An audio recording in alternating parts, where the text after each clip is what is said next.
Kali ini kita akan membahas tentang fobia sosial atau social anxiety disorder. Ini adalah suatu kondisi mental yang ditandai dengan rasa takut dan cemas berlebihan dalam satu atau lebih situasi sosial yang melibatkan interaksi dengan orang lain dan sudah berlangsung minimal 6 bulan. Fobia sosial dapat memicu berbagai gejala fisik dan emosional yang tidak disebabkan oleh efek fisiologis zat atau kondisi medis lainnya. Secara fisik, beberapa gejala yang mungkin terjadi di antaranya detak jantung berdebar kencang, keringat berlebih, gemetar, mual, sesak napas, pusing, wajah memerah hingga sulit bicara. Sedangkan gejala emosional yang mungkin muncul diantaranya kecemasan dan ketakutan yang intens, perasaan rendah diri, menghindari situasi sosial, sulit berkonsentrasi, serta pikiran negatif tentang diri sendiri dan situasi sosial. Penderita fobia sosial merasa khawatir akan dihakimi, dihina, atau dipermalukan orang lain. Penyebab pasti fobia sosial belum diketahui, namun diyakini sebagai akibat dari kombinasi sejumlah faktor. Dari segi genetika, riwayat keluarga dengan fobia sosial dapat meningkatkan risiko seseorang untuk mengalaminya. Orang dengan tipe kepribadian yang lebih pemalu atau pendiam juga mungkin lebih rentan terhadap fobia sosial. Selain itu, perbedaan struktur dan fungsi otak juga dapat berperan dalam fobia sosial. Dari faktor lingkungan, pengalaman traumatis di masa kecil seperti pelecehan atau intimidasi dapat meningkatkan risiko fobia sosial.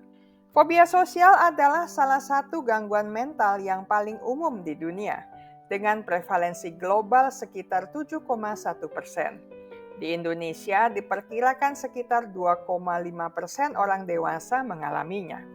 Penelitian menunjukkan bahwa fobia sosial lebih sering terjadi pada perempuan dibandingkan laki-laki. Diperkirakan sekitar 2:1. Perempuan dengan fobia sosial lebih sering melaporkan kecemasan dan ketakutan akan penilaian sosial, sedangkan laki-laki lebih sering melaporkan gejala fisik, seperti detak jantung berdebar dan keringat berlebih. Perempuan dengan fobia sosial juga lebih berisiko mengalami depresi dan gangguan kecemasan lainnya. Fobia sosial biasanya muncul pada masa remaja atau awal dewasa muda dengan usia rata-rata onset adalah 13 tahun. Dampak fobia sosial dapat lebih parah pada anak-anak dan remaja dibandingkan pada orang dewasa. Hal ini karena anak-anak dan remaja masih dalam tahap perkembangan sosial dan emosional, dan fobia sosial dapat mengganggu perkembangan mereka. Secara emosional, penderita fobia sosial selalu merasa cemas dan takut dalam situasi sosial, bahkan dalam situasi yang dianggap normal oleh orang lain. Kecemasan ini dapat mengganggu aktivitas sehari-hari dan membuat mereka sulit menikmati hidup. Rasa takut akan penilaian dan kritik dari orang lain dapat menyebabkan penderita memiliki harga diri yang rendah. Mereka mungkin merasa tidak berharga, tidak kompeten, dan tidak disukai. Fobia sosial seringkali diiringi dengan depresi karena penderita merasa putus asa dan kehilangan harapan untuk sembuh. Secara sosial, penderita fobia sosial mungkin mengalami kesulitan menjalin dan mempertahankan hubungan dengan orang lain. Mereka mungkin menghindari interaksi sosial karena takut dihakimi atau dipermalukan. Kurangnya interaksi sosial dapat menyebabkan penderita fobia sosial merasa kesepian dan terisolasi dari orang lain. Penderita fobia sosial juga mungkin menghindari situasi sosial yang membuat mereka cemas, seperti berbicara di depan umum, menghadiri acara sosial, atau menggunakan transportasi umum.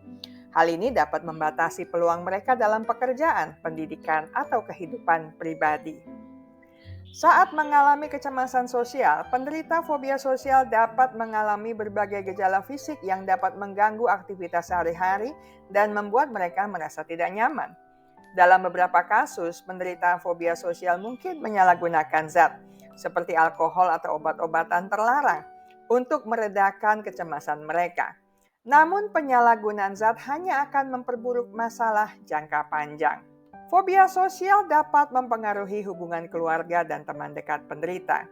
Kecemasan dan ketakutan penderita dapat membuat orang lain merasa frustrasi, bingung, dan bahkan malu. Jika penderita fobia sosial bekerja, Gangguan ini dapat mempengaruhi kinerja mereka dan menciptakan stres bagi rekan kerja mereka. Penderita fobia sosial mungkin kesulitan untuk bekerja sama dengan orang lain, menyelesaikan tugas tepat waktu, dan menghadiri rapat atau presentasi. Fobia sosial dapat berdampak pada masyarakat secara keseluruhan dengan mengurangi partisipasi individu dalam kegiatan sosial dan ekonomi. Penderita fobia sosial mungkin kurang terlibat dalam komunitas mereka dan kurang produktif di tempat kerja. Fobia sosial dapat berlangsung selama bertahun-tahun bahkan seumur hidup. Namun dengan penanganan yang tepat melalui kombinasi psikoterapi dan pengobatan, banyak orang dengan fobia sosial dapat belajar mengelola kecemasan mereka dan menjalani kehidupan yang lebih normal. Terapi perilaku kognitif berfokus pada identifikasi dan perubahan pola pikir dan perilaku negatif yang terkait dengan fobia sosial. Sementara itu, paparan bertahap membantu penderita untuk secara bertahap menghadapi situasi sosial yang mereka takuti. Para penderita juga dapat dilatih keterampilan sosial seperti memulai percakapan dan menjalin hubungan dengan orang yang baru mereka kenal. Obat antidepresan dan anti kecemasan dapat membantu mengurangi gejala depresi dan membantu meredakan gejala kecemasan akut yang muncul melalui detak jantung berdebar kencang dan keringat berlebih.